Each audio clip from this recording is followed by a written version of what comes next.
Hello student. देखिए, number theory की जो ये क्लास है, आप पिछली क्लास को एक बार देख कर आइएगा। पिछली क्लास में मैंने आपको रिलेटिवली प्राइम्स नंबर बताया था। क्या होता है, अगर आप दो इंटीजर्स का जीसीडी निकालिए और वह एक आ जाए तो ऐसे नंबर को हम लोग रिलेटिवली प्राइम्स बोलते हैं। फिर रिलेटिवली प्राइम्स पे मैंने आपको कुछ थ्योरम भी बताया था, और आज की क्लास में हम लोग वहीं से आगे का जो टॉपिक है उसको कंटिन्यू करते हैं। देखिए, आज के क्लास में हम लोग एक थियरम पढ़ने वाले हैं जिसको हम लोग यूक्लिड्स लेमा बोलते हैं। ये जो थियरम होती है इसका यूज अक्सर आप अलजेब्रा में भी करते हैं, और ये कई जगह पे रिजल्ट यूज होता है। ये रिजल्ट है क्या, अगर आपके पास तीन इंटीजर्स हैं ए, बी और सी, बी और सी को मल्टीप्लाई करिए और सपोज ए इनको डिवाइड कर रहा है मल्टीप्लिकेशन को, और पहले और दूसरे नंबर का यानी ए और बी का जीसीडी एक है, तो जो ए होगा वह सी को डिवाइड करेगा, वह बी को डिवाइड नहीं कर पाएगा। यही हम लोग को प्रूफ करके लाना है। आइए हम लोग इसका डेरिवेशन करते हैं। देखिए, ये इंफॉर्मेशन दी गई, यहाँ से लेकर यहाँ तक की इंफॉर्मेशन दी गई है, इसी का यूज करके आपको ये प्रूफ करना है। हम लोग ये मान लेते हैं कि let A divides B into C, A B into C को डिवाइड कर रहा है। अब जो उसकी डेफिनेशन है, बाय डेफिनेशन देखिए, जब भी एक इंटीजर अगले इंटीजर को डिवाइड करता है तो जिसको डिवाइड करता है वह इक्वल होगा ए इंटू एक इंटीजर के। सपोज वह इंटीजर क्या है, टी है। इसको हम लोग बना लेते हैं इक्वेशन फर्स्ट, और यहाँ नीचे लिखेंगे for some t belongs to set of integer। क्योंकि a b इंटू सी को डिवाइड कर रहा है, तो जिसको डिवाइड कर रहा है वह नंबर इक्वल होगा, जो नंबर डिवाइड कर रहा है पहले उसको लिखेंगे और उसके साथ में एक इंटीजर आएगा, उसको हम लोग t से डिनोट कर रहे हैं। तो एक इंफॉर्मेशन ये दी गई थी, अब एक इंफॉर्मेशन ये दी गई है। Also GCD of A and B is equal to 1।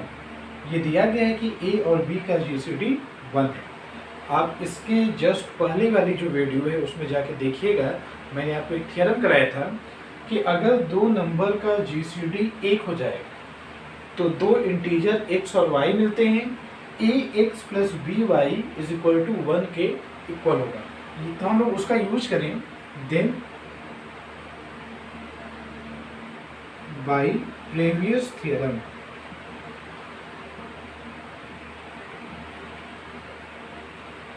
there exists x and y belongs to integer। दो इंटीजर x और y मिल जाएंगे such that a into x plus b into y is equal to 1। इसको हम लोग बना देंगे equation 2। अब देखिए अगले स्टेप में क्या करेंगे। अभी तक हम लोग जैसे जो भी ये सब चीज़ें यूज किए हैं, देखिए आपके पास दो इंफॉर्मेशन थी, ये और ये।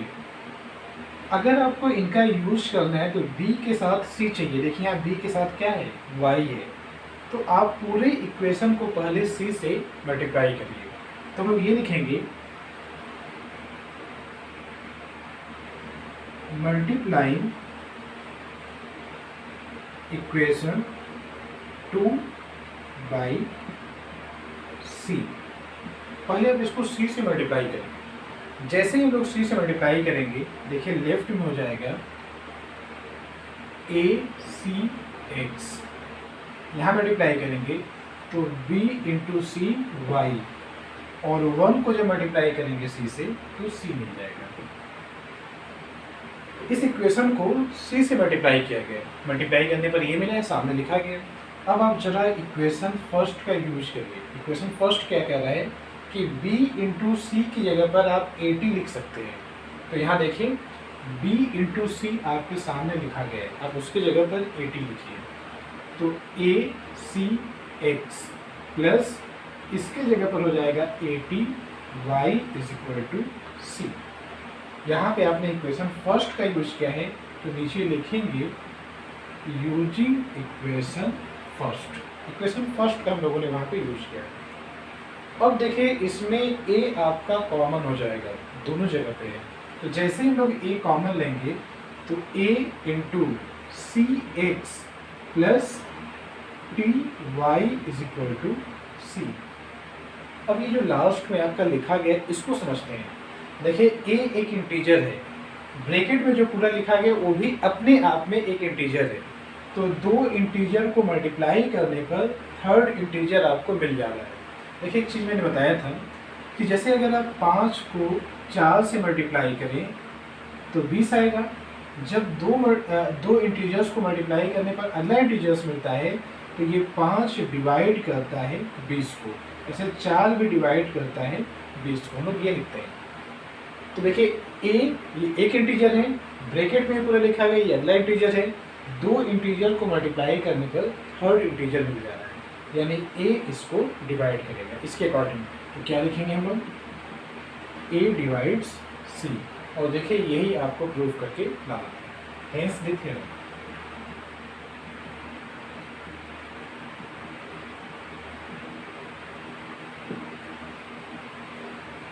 तो ये जो लेमा है हम लोग इसका यूज अक्सर, जैसे आप अलजेब्रा पढ़ेंगे तो अलजेब्रा में इसका अक्सर यूज होगा, कम से कम। अच्छा, ये रिजल्ट भी काफ़ी आसान है, इसका डेरिवेशन बहुत टफ नहीं है, डेरिवेशन इसका देखिएगा, लेकिन एट लीस्ट जो इसमें स्टेटमेंट है आप उसको तैयार कर लीजिएगा। देखिए ऐसे कुछ रिजल्ट और भी होते हैं जो आपके एग्ज़ाम में और सेक्शन ए में पूछे जा सकते हैं, कुछ ऐसे सवाल होते हैं, तो मैं उसका डेरिवेशन करा दे रहा हूँ। दो रिजल्ट और होते हैं, उनका डेरिवेशन करा देंगे और ये टॉपिक आपकी कंप्लीट हो जाएगी। तो आते हैं बाकी इस पे क्वेश्चन पे।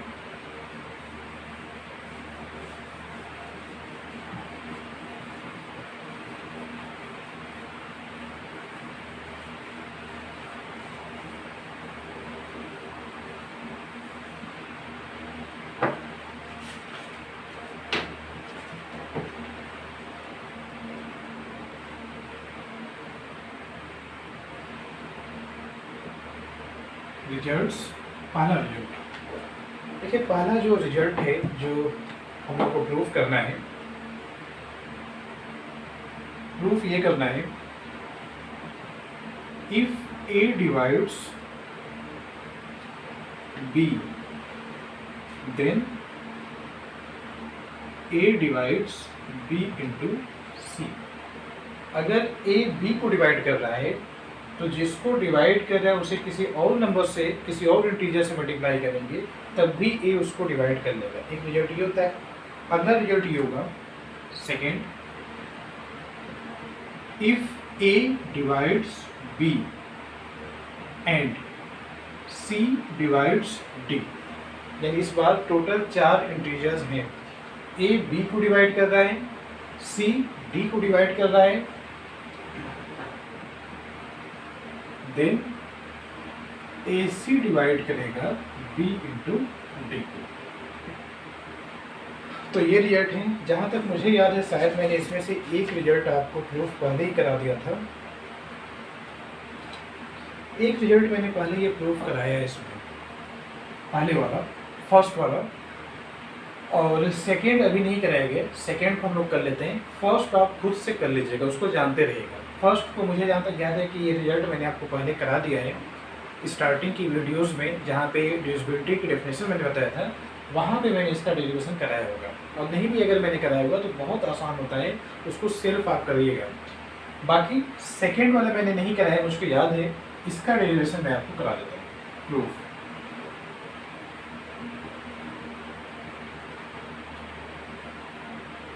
Since A divides B and C divides D।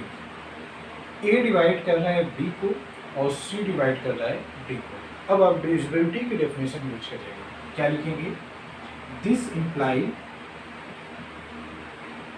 There exist 2 integers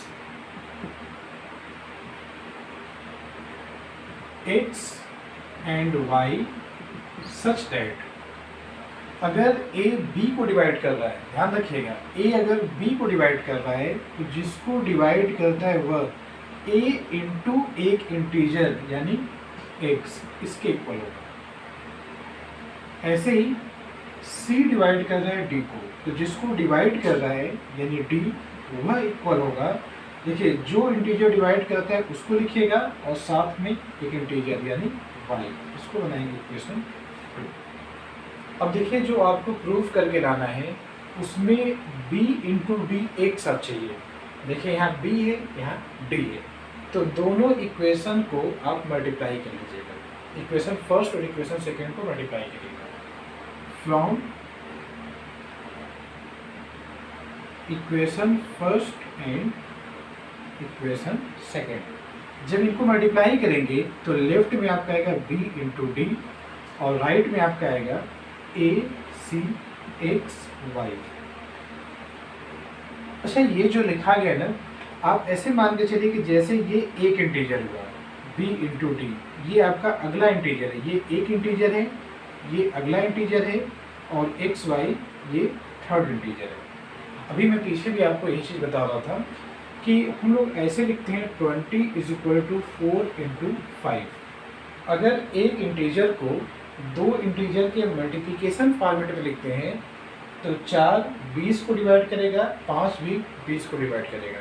तो सेम ऐसे यहाँ लिखा गया, तो AC डिवाइड करेगा BD को, this imply AC divides BD। और देखिए यही आपको प्रूफ करके लाना था, AC डिवाइड्स BD। अच्छा, ये सब रिजल्ट इसलिए बताए जा रहे हैं, इसको जानते रहिएगा। काफ़ी जो रिजल्ट यहाँ बताए जा रहे हैं, मे भी आपका जो नंबर थियरी का एग्ज़ाम है वहाँ पे ये ना आए, लेकिन जो ये रिजल्ट है, जैसे ये जो पहला रिजल्ट है इसका यूज अलजबरा में होता है, ऐसे ये जो रिजल्ट है इसका भी कहीं यूज हो सकता है। और फिर आपके एग्ज़ाम में है तो आप सिलेबस में अगर चीज़ें हैं तो आपके एग्ज़ाम में सेक्शन ए होता है, सेक्शन ए में आपसे ऐसे सवाल पूछे जा सकते हैं। तो ये आपकी टॉपिक कवर हो गई है। देखिए इसके बाद जो हम लोगों को पढ़ना है, हम लोगों को पढ़ना है द यूक्लिडियन एल्गोरिथम।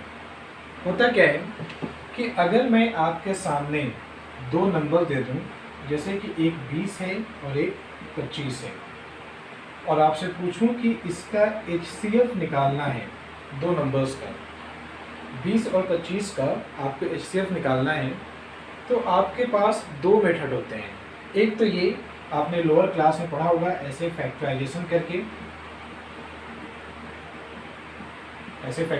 करके निकाला जाता है।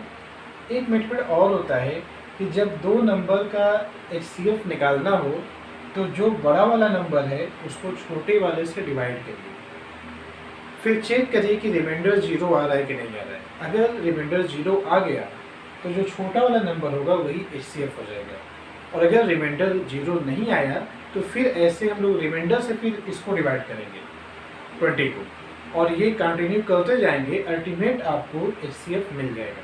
इसी को बोलते हैं यूक्लिडियन एल्गोरिथम।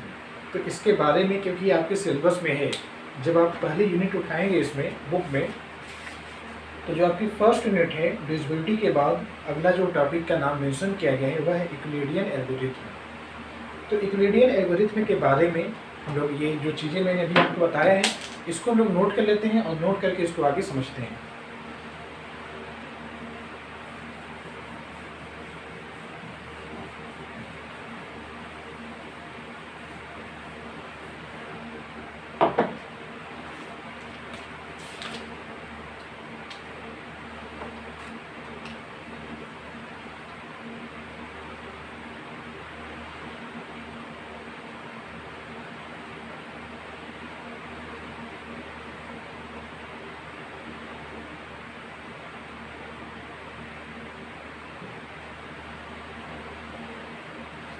इसके बारे में हम लोग समझते हैं कि क्या होता है।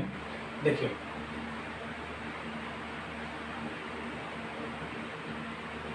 This is a method to find HCF of two integers say a and b। Euclidean algorithm क्या है, ये एक स्टेप बाय स्टेप मेथड है जिसका यूज करके हम लोग दो इंटीजर a और b का HCF निकालते हैं। अच्छा, एक चीज़ आप जानते रहिएगा कि अगर आपके पास कुछ नंबर हैं, जैसे कि एक नंबर 4 है और अगला नंबर 12 है, ऐसा नंबर जिसमें एक अगले को डिवाइड करे, अगर डिवाइड कर लेता है तो HCF जो होता है वह फैक्टर 4 क्या है, 12 का फैक्टर है, तो HCF 4 हो जाएगा और LCM जो होगा वो हो जाएगा 12। ये चीज़ हमेशा वैलिड होती है। जब भी एक नंबर अगले नंबर को डिवाइड करेगा तो जो डिवाइड करता है वह HCF होता है और जो डिवाइड हो जाता है वह LCM होता है। तो हम लोग क्या करेंगे, अब देखिए इसका तरीका मैं बता रहा हूँ। हम लोग क्या करेंगे कि पहले चेक करेंगे, check A greater than B और B greater than A। अगर आपको दो नंबर दिए जाएंगे, अब सिंपल सी बात है कि दोनों नंबर सेम तो नहीं दिए जाएंगे, आपसे इतना आसान सवाल नहीं कहा जाएगा कि आप 5 और 5 का HCF बताइए, तब तो आंसर 5 आ जाएगा। तो दो नंबर आपको दिए जाएंगे, दोनों अलग अलग होंगे, तो अलग अलग होंगे तो कोई एक छोटा होगा, अगला कोई बड़ा होगा। हम लोग मान लेते हैं let A is greater than B। अब अगर A B से बड़ा है तो जो बड़ा है उसको छोटे वाले से डिवाइड करिए, then divide A by B। आप A को B से डिवाइड करिए। देखिए सिंबल में ऐसे लिख देता हूँ ब्रैकेट में ताकि आप जानते रहिएगा, A को डिवाइड किया जा रहा है B से, तो बाय डिवीजन एल्गोरिथम। अब डिवीजन एल्गोरिथम होती क्या है ये पीछे मैंने आपको बता दिया है। तो जब आप डिवीजन एल्गोरिथम यूज करेंगे, देखिए जिसको डिवाइड किया जाता है यानी A, ये होगा B into Q plus R जैसा। आर आपका रिमाइंडर होता है, रिमाइंडर जिससे डिवाइड करते हैं यानी B से कम होगा और 0 के इक्वल या उससे ग्रेटर होगा। अगर R की वैल्यू 0 हो जाए, अगर रिमाइंडर 0 आ जाए, जब आप एक नंबर को दूसरे नंबर से डिवाइड करते हैं और रिमाइंडर 0 आ जाता है तो इसका मतलब ये हुआ कि B आपका डिवाइड कर ले रहा है A को। रिमाइंडर 0 आने का मतलब ये है कि यानी B A को कंप्लीट डिवाइड कर ले रहा है। जैसे ही B A को कंप्लीट डिवाइड करेगा तो HCF जो होगा A और B का वह B होगा। अच्छा, अगर ऐसा हुआ if R does not divide, if R not equal to 0, अगर R 0 हुआ तो ये होगा, सपोज R 0 के इक्वल नहीं है। अब अगर R 0 के इक्वल नहीं है तो देखिए R B से लेस है, देन